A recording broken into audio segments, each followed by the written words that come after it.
Aujourd'hui, on parle du poids de la parole. Le poids de la parole. Si tu avais l'opportunité de te cloner, est-ce que tu croirais en la parole de ton clone? Autrement dit, est-ce que tu te considères comme une personne de confiance? En ce qui me concerne personnellement, je crois que oui. Ah bon, hein? C'est bien. C'est très bien même. Oui, je crois que oui. Je crois que oui. Je pense que bon nombre d'entre vous répondront également par la positive. Mais je vous donne rendez-vous à la fin de la vidéo pour qu'on se repose ensemble de cette question. Avant ça, je propose qu'on discute de quelques éléments de réflexion. On va voir ensemble deux raisons pour lesquelles il est très important d'avoir une parole donnée fiable. Il n'y en a que deux, mais restez jusqu'à la fin de la vidéo et vous verrez à quel point ces deux raisons sont très puissantes. C'est bon? Allons.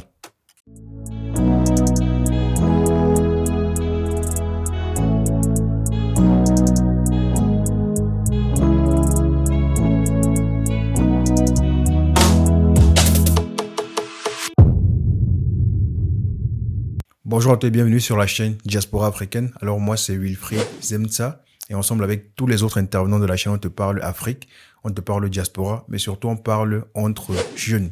En effet, si on aborde tous les sujets qui animent le quotidien des jeunes africains de la diaspora et on en parle dans le but d'en faire des armes de développement massif. Alors si tu es nouveau sur la chaîne, je t'invite à t'abonner pour ne manquer aucune des prochaines vidéos, liker et surtout partager pour élargir le canal de diffusion. Les vidéos qui sont produites par la chaîne Diaspora Africaine sont justement faites pour la jeune diaspora africaine. Les vidéos sont faites pour vous, elles vous appartiennent, c'est ta chose, comme on le dit trivialement. Donc n'ayez pas peur de regarder jusqu'à la fin. N'ayez pas peur de vous abonner, n'ayez pas peur de partager, n'ayez pas peur de vulgariser les vidéos. Donc aujourd'hui, on parle de la parole donnée en te donnant deux avantages d'avoir une parole donnée fiable. Mais avant ça, faisons une petite définition rapide. Avoir une parole donnée fiable, c'est tout simplement faire ce qu'on dit en temps et en heure. Tout simplement, pas plus que ça. Donc, pour rentrer dans le vif du sujet, le premier avantage d'avoir une parole donnée fiable, c'est la réputation. La réputation, vous savez, les conséquences des actes qu'on pose aujourd'hui à T0 sont souvent invisibles à court terme, voire à moyen terme. Mais lorsque tu es une personne qui fait toujours ce qu'elle dit, cela te construit une réputation d'homme, avec grand H, hein, d'homme à la réputation fiable. Et on sait très bien à quel point la réputation peut être importante lorsqu'on évolue dans un milieu. Prenons des exemples sur les plans personnels et professionnels. Commençons par le secteur personnel. Je vais prendre l'exemple de ceux qui sont en couple, par exemple.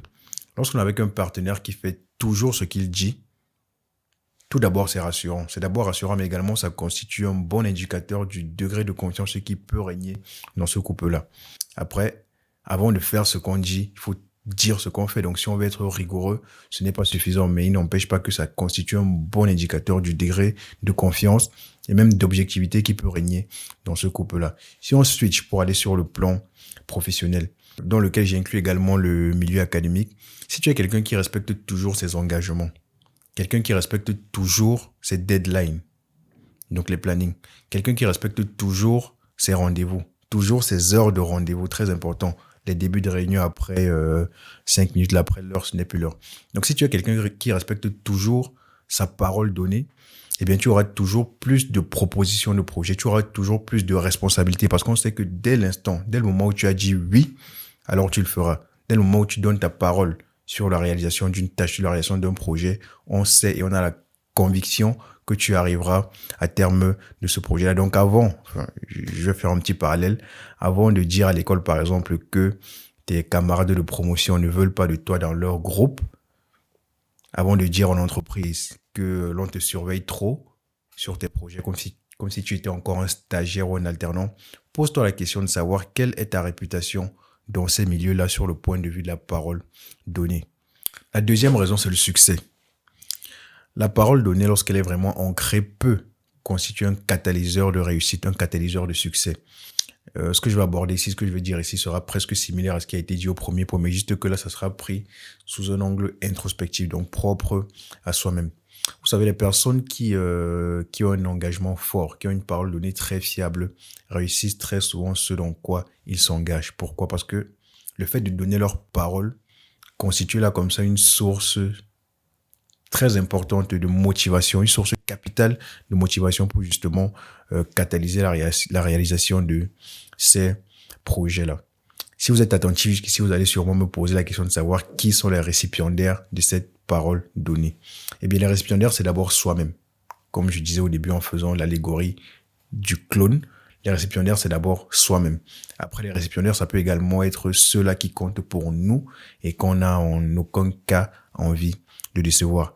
C'est pour ça que vous allez voir des gens qui méditent beaucoup. Qui méditent beaucoup parce que c'est à ces moments qu'ils prennent des engagements avec eux-mêmes. Lorsqu'ils méditent, ils réfléchissent à leurs projets, réfléchissent à leurs envies, leurs désirs. Et au bout de cette réflexion, très souvent, ils prennent des engagements avec eux-mêmes qu'ils doivent tenir.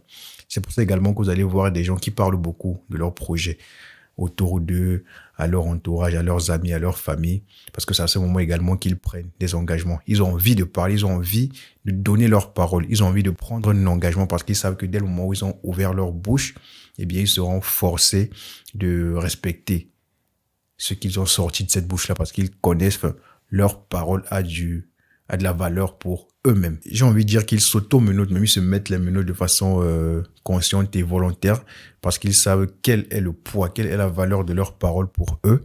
Et ils savent que dès lors qu'ils ont donné cette parole, eh bien, ils feront tout ce qu'il en coûte pour respecter cette parole-là. Et très souvent, dans ces conditions-là, lorsqu'on possède une telle source de motivation, ça se solde souvent en succès. Donc là, ce sont les deux raisons. Donc la réputation et le succès et la réussite.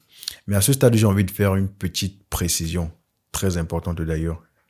C'est que maintenir le prestige de sa parole, c'est aussi savoir dire non. N-O-N. Parce qu'il y a très souvent des gens qui prennent des engagements qui ne peuvent tout simplement pas tenir. Et à l'issue, ils se retrouvent à bafouer tout simplement leurs paroles parce qu'ils n'ont pas su évaluer en amont s'ils avaient la capacité de respecter ces engagements, cette parole-là qu'ils étaient en train de donner. Donc, c'est très important, autant pour moi, de savoir identifier, évaluer sa capacité en amont avant de prendre quelque engagement que ce soit. Et c'est même très important sur cette question-là de comment est-ce qu'on dit non. C'est un sujet très vaste qu'on va aborder dans une prochaine vidéo. Donc, si c'est pas encore fait, je t'invite à t'abonner parce qu'il y a du très lourd qui arrive. Donc, prochaine vidéo, comment dire non. Pas seulement sur ce sujet, mais sur bien d'autres sujets. Voilà, donc là, on arrive au terme de cette vidéo-là. Mais avant de sortir, j'ai envie de mettre une petite exergue sur l'Afrique. Donc, il reste encore quelques minutes parce que ce que je vais dire est mais vraiment très, très important. Vous savez, l'Afrique, parce que l'on est sur Diaspora africaine, donc je me dois de parler un peu de l'Afrique quand même. Donc, l'Afrique est une société foncièrement orale dans laquelle la parole est un mode de transmission très utilisé et très, très important. Lorsqu'on regarde, par exemple, l'utilisation des chants, l'utilisation des proverbes, des mythes, des légendes, c'est avec ça qu'on raconte l'histoire de l'Afrique. C'est avec ça qu'on raconte la culture, la tradition africaine. Donc, c'est très, très important. C'est ce mode de transmission, et ça en devient même une valeur. Et dans ces conditions, on peut penser que tout Africain hérite intrinsèquement de cette valeur-là de parole donnée. Or que non. Vous savez, et ça c'est mon humble avis, une valeur historique, aussi profonde qu'elle soit, aussi puissante, aussi forte qu'elle soit, si elle n'est pas entretenue, elle disparaît. Elle s'amenuise et elle disparaît avec le temps. Et je pense qu'aujourd'hui, les jeunes Africains ne peuvent plus se gargariser d'être détenteurs, d'être possesseurs de certaines valeurs, tout simplement parce qu'ils sont des descendants africains. Pas du tout. Pas du tout. Et l'une des raisons, à mon sens, c'est tout simplement le mauvais imaginaire collectif qui est distillé, qui est partagé, qui est distribué depuis bon nombre d'années aujourd'hui en Afrique par ceux-là qui ont la lourde mission d'éduquer les populations. Lorsqu'on a des personnes qui se placent en mondovision à longueur de journée pour faire des promesses avec les doigts croisés dans le dos aux populations, promesses qu'ils ne tiennent jamais, même les plus basiques, eh bien, vous vous doutez bien qu'à un moment donné, la valeur, le sens de la parole donnée, eh bien, elle disparaît dans ce pays-là. Donc, en résumé, pour revenir sur le sujet, la parole donnée, c'est une valeur propre, c'est une valeur foncièrement ancrée en Afrique, mais le système de transmission, il est enrayé. Les jeunes n'ont pas reçu cette valeur-là, ou bien pas totalement. Et j'invite du coup ceux qui regarderont cette vidéo à cultiver cette valeur-là. Celle-là et bien sûr toutes les autres valeurs qui constituent la culture africaine. Une fois que j'ai dit cela, je vais reposer la question du début. On laisse un peu les émotions. Je vais reposer la question du début. penses-tu être une personne à la parole donnée fiable?